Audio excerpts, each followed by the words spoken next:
আমরা একটা কথা ছোটবেলা থেকে শুনে আসছি, যেটি ভুল কথা। সেটি হলো, আমরা অনেকে মনে করি যে নামাজ না পড়লে কি হয়েছে, আমার ঈমান আছে। আমরা অনেক গর্ব করি, বলি নামাজ না পড়লে কি হয়েছে, ঈমান আছে। নাম হলো আতর আলী, গায়ের থেকে দুর্গন্ধ।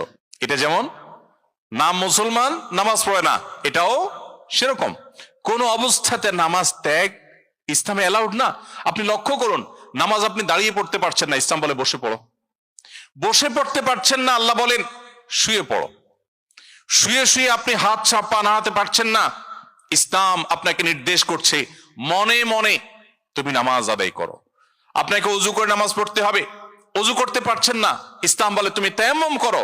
আপনি তায়াম্মুম করতে যদি অপারগ হন, তায়াম্মুমের ব্যবস্থা নাই, ওযুর ব্যবস্থা নাই, তাহলে যে অবস্থা আছেন সে অবস্থা আপনাকে নামাজ আদায় করতে হবে। নামাজের জন্য সতর ঢাকা ফরজ, কিন্তু এমন কোন পরিস্থিতিতে আছেন, আল্লাহ মাফ করুক, আপনার সতর ঢাকার ব্যবস্থা নেই, তাহলে ওই অবস্থায় আপনাকে নামাজ আদায় করতে হবে। আপনি যদি এমন কোন পরিবেশে থাকেন যেখানে আপনার পবিত্র কাপড় থাকা নামাজের জন্য পূর্ব শর্ত, অথচ আপনার কাছে পবিত্র কোনো কাপড় নাই, তো ইসলাম ওই অবস্থা আপনাকে নামাজ পড়তে বলে।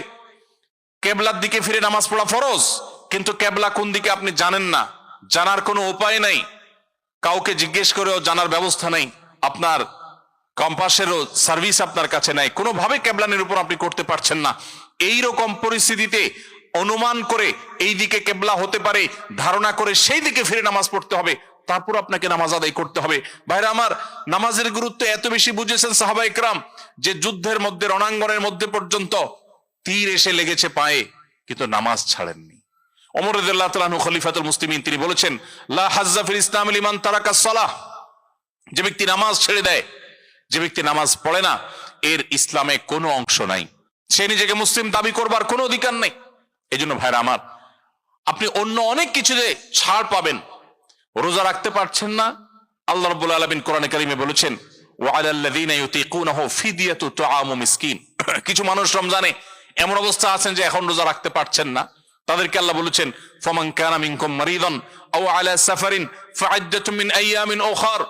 কেউ যদি অসুস্থতার কারণে, সফরে থাকার কারণে রোজা রাখতে কষ্ট হয়, তাহলে সে রমজানের রোজা না রেখে এই কয়েকটা রোজা, যেগুলো সফর কিংবা অসুস্থতার কারণে, কারো জ্বর হয়েছে, অসুস্থ হয়েছেন, রোজা রাখাটা টাফ হচ্ছে, তার পানি পান করতে হবে, তাকে মেডিসিন নিতে হবে, না হলে তার বিপদ হতে পারে, এইরকম সিরিয়াস পর্যায়ে অসুস্থ হলে আল্লাহ তাআলা তার জন্য কোরআনে বিধান দিয়েছেন, সে এই রোজাগুলো ভেঙে রমজানের বাইরে অন্য সময় রোজা রাখতে পারবে।